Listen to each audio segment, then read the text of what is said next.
आज हम लोग एसएससी सीएचएसएल 2021 रीजनिंग सिलेबस के बारे में जानेंगे।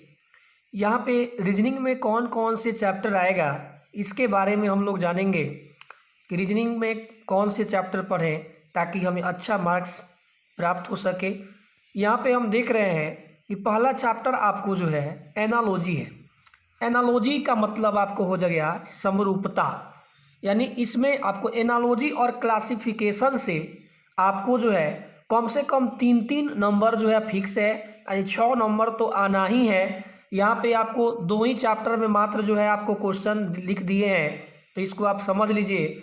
एनालॉजी यानी समरूपता या सादृश्यता, इसमें आपका होता है कि जिस प्रकार ए का रिलेशन बी से है, अब एनालॉजी में क्या होगा, तो जिस प्रकार ए का रिलेशन बी से है उसी प्रकार से सी का रिलेशन डी से होगा।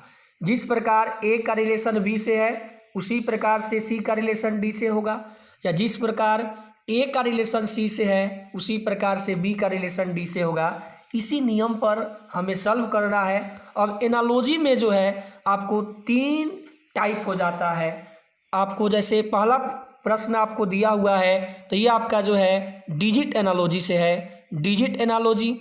दूसरा क्वेश्चन जो है आपका लेटर एनालॉजी का है, और तीसरा जो है आपका वर्ड एनालॉजी का है। इस तीनों आपको टाइप से एक एक क्वेश्चन आना एकदम फिक्स है। एग्जाम में आपको आना ही है, कम से कम एक एक क्वेश्चन, एक से अधिक हो सकता है लेकिन तीनों में आपको एक से कम नहीं आएगा। यहाँ पे हम देख रहे हैं कि जिस प्रकार ए का रिलेशन बी से है तो 12 से 60, तो 12 पचे 60। अब ए से बी में देखेंगे तो 12 पचे 60। वैसे ही जो है 28 में हम 5 से गुना करेंगे तो 28 पचे हो जाएगा 140। मात्र इसी में आपको जो है क्वेश्चन दे दिए हैं, बाकी सब चैप्टर का ही आपको बताएंगे, नेम चैप्टर के बारे में बताएंगे। अब यहाँ पे आप देख रहे हैं कार, ए का रिलेशन बी से, तो कार को पलट के आपको RAC कर दिया। तो वैसे ही टायर को पलट के हम क्या लिख सकते हैं, ERYT। जिस प्रकार ए का रिलेशन बी से उसी प्रकार से सी का रिलेशन डी से। यहाँ पे अब वर्ड एनालॉजी में हम देख रहे हैं कि घोड़ा के आवाज़ को बोलते हैं हिनहिनाना, उसी प्रकार हाथी के आवाज़ को बोलते हैं चिघाड़ना, हाथी की आवाज़ को बोलते हैं चिघाड़ना। अगला देखेंगे क्लासिफिकेशन, वर्गीकरण। तो हम शुरू से ही पढ़ते आ रहे हैं, 5वीं 6ठी क्लास के साइंस के बुक में आपको क्लासिफिकेशन चैप्टर ही दिया हुआ है। क्लासिफिकेशन यानी वर्गीकरण, इससे भी आपको जो है एसएससी सीएचएसएल में आपको कम से कम 3, इससे ज़्यादा क्वेश्चन हो सकता है लेकिन इससे कम क्वेश्चन आपको नहीं रहेगा।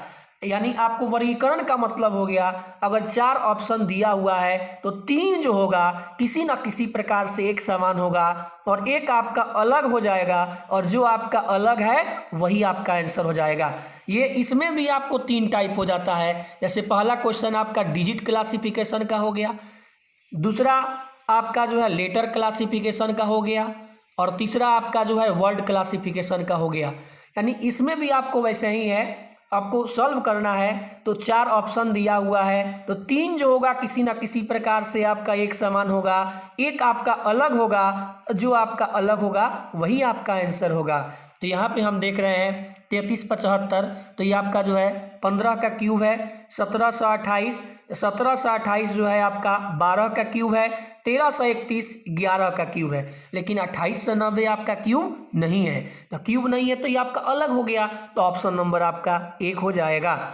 दूसरा आपको लेटर क्लासिफिकेशन का प्रश्न देख रहे हैं, यहाँ पे देखेंगे पीछे से NOP लगातार है, पीछे से NOP, यहाँ पे QRS सेम रिलेशन बन रहा है कि पीछे से आपको गिनते जा रहे हैं। तो यहाँ पे देखेंगे TUV, ये आपको 1, 2 और 4 जो है सेम है, आपको पीछे से गिनते जा रहे हैं। लेकिन 3 नंबर ऑप्शन आपका XYZ, ये आगे से बढ़ते जा रहा है XYZ, तो ये आपका 3 नंबर ऑप्शन जो है अलग है। अगला वर्ड क्लासिफिकेशन देखेंगे तो वर्ग, समकोण, समचतुर्भुज और बहुभुज।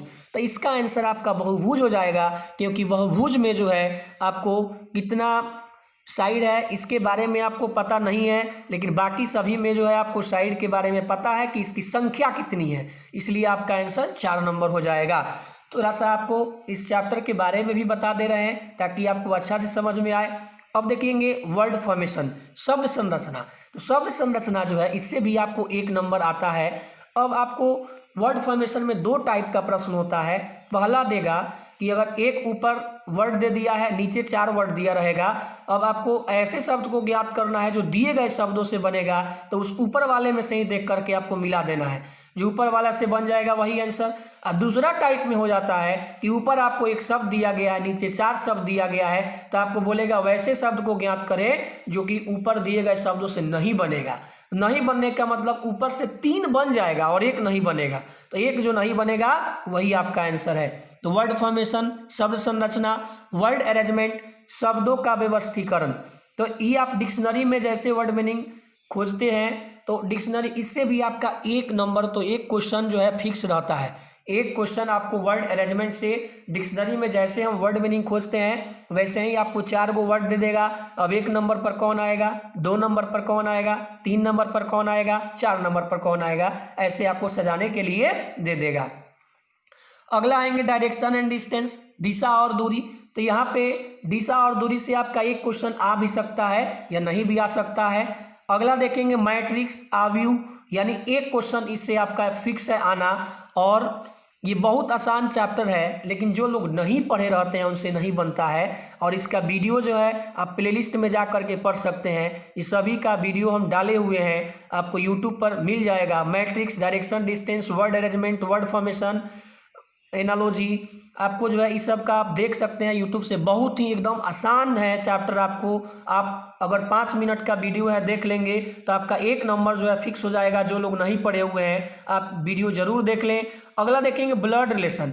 तो ब्लड रिलेशन भी बहुत ही इंपॉर्टेंट है, ये तो आपको हर एग्जाम में ही आता है। ब्लड रिलेशन से रक्त संबंध, अब फूआ, मौसी, दादी, चाचा, ये सब रिलेशन आपको निकालने के लिए आता है, ये फिक्स है। कोडिंग डिकोडिंग, सांकेतिक भाषा परीक्षण, इससे भी आपको हर एग्जाम में क्वेश्चन आता है, तो इससे भी आपका जो है इम्पोर्टेंट है। मैथमेटिकल रीजनिंग, गणितीय तर्क शक्ति, तो आप देखते हैं कि मैथ का क्वेश्चन जो है रीजनिंग में दे देता है। कुछ कुछ क्वेश्चन मैथ वाला क्वेश्चन आपको दे देता है, वही आपका जो है मैथमेटिकल रीजनिंग है। मैथमेटिकल ऑपरेशन, तो ये प्लस को माइनस, माइनस को गुना, माइनस को मल्टीप्लाई, यानी प्लस को गुण, आपको इस तरह का क्वेश्चन जो देता है वो आपका जो है मैथमेटिकल यानी बुडमास के रूल पर रहता है। बुडमास के रूल पर जो रहता है वही आपका जो है आपका मैथमेटिकल ऑपरेशन के क्वेश्चन रहता है। सीरीज, सीरीज भी आपको बहुत ही इंपॉर्टेंट है। सीरीज से भी आपको जो है एक क्वेश्चन आता ही है। सीरीज को एकदम आप ध्यान से पढ़ेंगे। Number series, letter series, number series आपको जो होता है नंबर पर आधारित रहेगा। अब लेटर सीरीज ABCD पर रहेगा। अब वर्ड सीरीज भी दे देता है आपको, हिंदी में आपको सीरीज सजाने के लिए दे देगा। मिरर इमेज और वाटर इमेज, दर्पण प्रतिबिंब और जल प्रतिबिंब एकदम फिक्स है।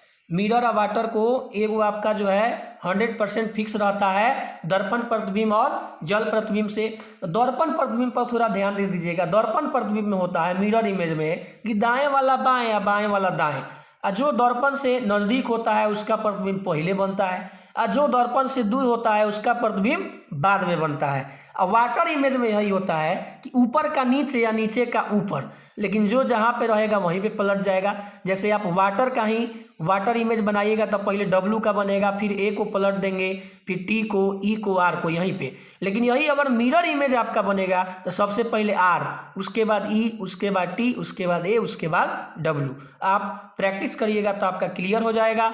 नेक्स्ट देखेंगे chapter 13 number, alphabet and position test, वर्णमाला एवं क्रम परीक्षण। जैसे वर्णाक्षर के क्रम में बाएं से 5वां अक्षर के दाएं 10वां अक्षर, तो बाएं दाएं दिया है तो जोड़ देंगे, 5, 10, 15, 15 पर वो आता है। तो ये आपका अल्फाबेट पोजीशन टेस्ट, ये भी आपका फिक्स नहीं रहता है कि आ भी सकता है। अब digit Venn diagram, word Venn diagram, तो ये दोनों में से तो एगो कोनो से अइबे करेगा क्वेश्चन।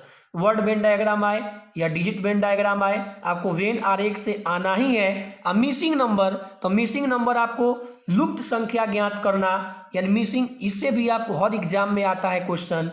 इसका कोई ट्रिक नहीं है, आपको अपने से समझ के भरना है कि कौन सा आएगा। रैंकिंग टेस्ट, क्रम परीक्षण, ये भी आपको दे देता है, इससे भी आपका जो है लगभग फिक्स रहता है क्वेश्चन आना। रैंकिंग टेस्ट से भी आता है। सीटिंग अरेंजमेंट, बैठने का व्यवस्थीकरण, इससे भी आ भी सकता है या नहीं भी आ सकता है। साइलोलिज्म 1 नंबर आपको रहेगा। आपको हर सेट में है, आप साइलोजिज्म जो है बहुत ध्यान से पढ़ेंगे, हर सेट में इससे आता है। लॉजिकल सीक्वेंस ऑफ वर्ड, शब्दों का तर्कसंगत क्रम, तो ये भी आपका जो है बहुत ही इंपॉर्टेंट चैप्टर है, लेकिन है बिल्कुल आसान। शब्दों का तर्कसंगत क्रम यानी आपको 4-5 वर्ड दिया हुआ है हिंदी में, अब उसको क्रम से आपको सजाना है, इस तरह का क्वेश्चन रहेगा। कैलेंडर तो आप जानते हैं, कैलेंडर से आपको आ भी सकता है, नहीं भी आ सकता है। कैलेंडर और क्लॉक और क्यूब एंड क्यूबाइड, ये तीनों हम पढ़ लेंगे अच्छी से, ताकि जो है आ भी सकता है, नहीं भी आ सकता है। स्टेटमेंट कंक्लूजन, इससे तो आपका CHSL में ये वो कथन और निष्कर्ष जो है फिक्स है। साइलोजिज्म अलग है और स्टेटमेंट कंक्लूजन आपका अलग है। कथन निष्कर्ष इसमें रहता है, statement conclusion. Course of action, कथन कार्यवाही, ये दोनों जो है पेंडिंग में रखिए, ये दोनों से आपको आ भी सकता है या नहीं भी आ सकता है। तो कोर्स ऑफ एक्शन और स्टेटमेंट एजम्पशन, तो इस सारे चैप्टर को हम बिल्कुल ध्यान से पढ़ेंगे। एक बार फिर से आप देख लीजिए, आपको जो है अगर स्क्रीनशॉट भी आप ले सकते हैं, आप अच्छे से स्क्रीनशॉट ले सकते हैं। फिर आगे हम देखेंगे 26 नंबर के बाद और कौन से चैप्टर पर हमें ध्यान देना है। 27 number paper cutting and folding. देखिए, पेपर कटिंग एंड फोल्डिंग बहुत इंपॉर्टेंट चैप्टर है। पेपर कटिंग एंड फोल्डिंग से एगो क्वेश्चन आपको, अगर आप CHSL की तैयारी कर रहे हैं LDC की, तो एगो आपको आना ही है। काउंटिंग ऑफ फिगर, ये भी आपको बहुत इंपॉर्टेंट चैप्टर है। काउंटिंग ऑफ फिगर, सीरीज, श्रृंखला, ये आपको जो है सीरीज आपको दिया हुआ है, नॉन वर्बल का सीरीज है, और एनालॉजी आपको नॉन वर्बल का है। इसमें से आ भी सकता है या नहीं भी आ सकता है, लेकिन आपको पेपर कटिंग एंड फोल्डिंग जो है एकदम तय रहता है। पेपर कटिंग एंड फोल्डिंग आपको आना जो है एकदम तय रहता है। तो यहाँ पे जो है हम ध्यान से देखेंगे, सारे चैप्टर को आप ध्यान से पढ़ें, ताकि आपको एग्जाम में जो है बहुत अच्छे मार्क्स ला सकें, और रीजनिंग में आप 25 में 25 मार्क्स ला सकें। इसके लिए हम आपके लिए सेट प्रैक्टिस भी सॉल्व करके डालेंगे, और एक दिन में कोई भी चीज़ आप नहीं सीख सकते हैं। डेली आपको पढ़ना होगा, थोड़ा कम ही पढ़ें लेकिन डेली पढ़ें। जो लोग ये सोचेंगे कि हम 1 दिन 10 दिन में पूरा रीजनिंग खत्म कर देंगे, तो ऐसा संभव नहीं है। आपको प्रतिदिन कम से कम आप 20 मिनट, आधा घंटा, रीजनिंग पर ज़्यादा देर समय आपको नहीं देना है। रीजनिंग पर आपको कम ही समय देना है, लेकिन प्रतिदिन आपको टाइम देना है। कम से कम आप सेटें बना लीजिए, एगो आप रीजनिंग के सेट जो है 10 मिनट में टारगेट रखिए ख़त्म करने के लिए, और सब मैथ में आप समय दे दीजिए। लेकिन आप डेली कम से कम पढ़ें, और आप जो है इतने चैप्टर को, लगभग 30 चैप्टर आपको बताया गया है, 30 चैप्टर को बिल्कुल ध्यान से पढ़ें। जहां आपको दिक्कत हो आप YouTube पर कमेंट करें, आपको जो है उस चैप्टर को बना के हम डालेंगे YouTube पर, ताकि आपको कोई दिक्कत नहीं हो। अगर आपको वीडियो अच्छी लगे तो आप दोस्तों में शेयर जरूर करें, ताकि जो भी SSC CHSL के एग्ज़ाम देने वाले हैं उन्हें कुछ फ़ायदा हो सके। और आप चैनल अगर सब्सक्राइब नहीं किए हैं तो चैनल को सब्सक्राइब जरूर करें। धन्यवाद, आज इतना ही, फिर हम मिलेंगे नेक्स्ट वीडियो में। धन्यवाद।